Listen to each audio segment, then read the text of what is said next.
Super Mario 64 is far from being a timeless game, what with its camera and somewhat awkward controls, but one thing I can say about it is that it has some great levels that I still find fun to go back to even now. That's not the focus of today's video though. Instead, we'll be taking a look at some of my personal least favorite levels in Super Mario 64. Maybe I'll revisit this idea and look at some of my favorites, but for now, these are some of my least favorite levels. Take this as a nitpick video if you will, since this is a game I love. I don't hate any of these levels, they're just not my favorites. For the first level, I'm actually grouping the entirety of Dar Docks together because, plain and simple, this is just a boring level. I already don't particularly like the water levels in this game, but this one hardly does anything interesting other than its one red coin mission, which in itself is still a tad boring and tedious since you can easily fall off of the platforms and into the water, forcing yourself to go back to this button and spawn the platforms to get back up where you need to be. Any underwater-based missions in this world don't offer much in terms of variety since you're just swimming, and there's little in terms of platforming. There is the submarine that for whatever reason disappears after you beat the level for the first time, but that's legitimately the thing I found most intriguing about the level as a kid, and even now. I think it would have been kinda cool to see something else be done with the submarine, because in its one appearance it's kinda only there just so you can get the star. Aside from that, and most playthroughs all likely only go to Dar Docks the one time I'm required to, then forget it was even there. This next level is more of a dishonorable mention since I don't mind playing it too much, but regardless, it's an annoying one. Wing Mario Over the Rainbow is a red coin level that puts you in a sea of clouds in the sky. You'll have to navigate Mario to each of the clouds with a red coin using the wing cap, but that's where the annoying part comes in.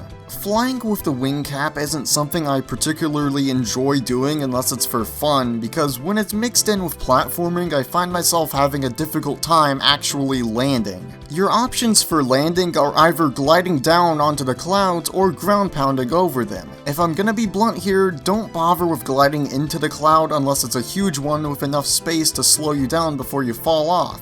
Otherwise, you'll fall off and yeah, that's the other problem. Falling off doesn't cost you lives, just another minute or so of your time spent walking all the way back up to the room in Peach's castle with that level. I suppose I could also group in that level where you first get the wing cap as well, since that one is also pretty annoying. The problem with it is that adjusting yourself just right to be able to grab the red coins is much more difficult than you would think, and more often than not I would just sway off to the side. All in all, I'm just glad these aren't levels with multiple stars. Cruiser Crossing the Rainbow is yet another just plain boring level. The world as a whole actually seems pretty cool at first, then you get about a minute in and realize, oh hey, this kinda sucks. The issue that Cruiser Crossing the Rainbow faces are the flying carpets. You see, the level starts with you getting on a flying carpet and just sitting on it, then jumping off for a second when this fire appears. After that, you're given a split pathway, and for this particular level, we take the path on the right, which leads us to another flying carpet.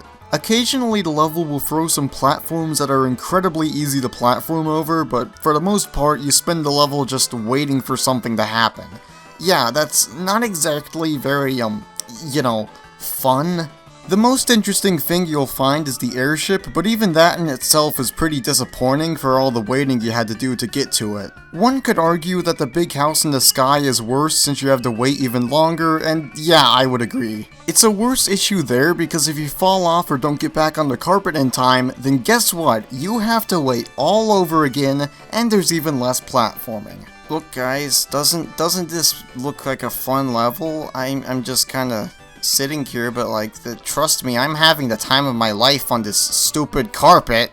Hazy Maze Cave has always been the level I look forward the least to having to go through. My reasoning? The layout is simple and uninteresting, there's little in terms of platforming challenge outside of the metal cap level, and generally it's just not very fun to explore because of this. Also, Dory is cool I guess, but figuring out how to control him was a pain in the butt.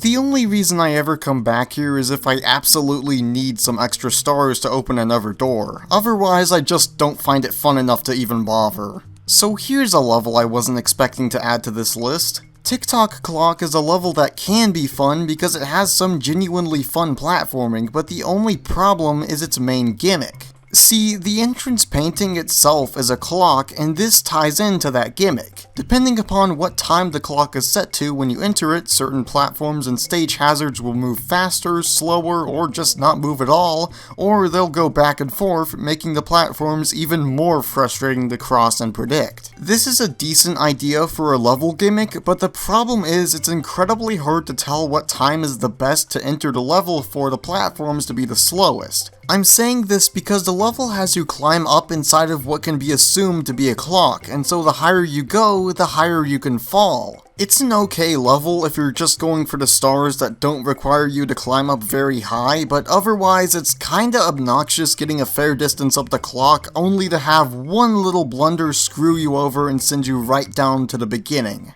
And those were my thoughts on my least favorite levels in Super Mario 64. What are your least favorite levels? What about your favorites? Let me know in the comments. I noticed it was a pretty short video, but honestly I had a hard time coming up with levels I genuinely dislike. I enjoy a lot of the levels in this game. Regardless, I found this to be a fun, quick little video to make, so let me know if I should make more like this. And next time I'll catch you on the beach, if you catch my drift. See ya!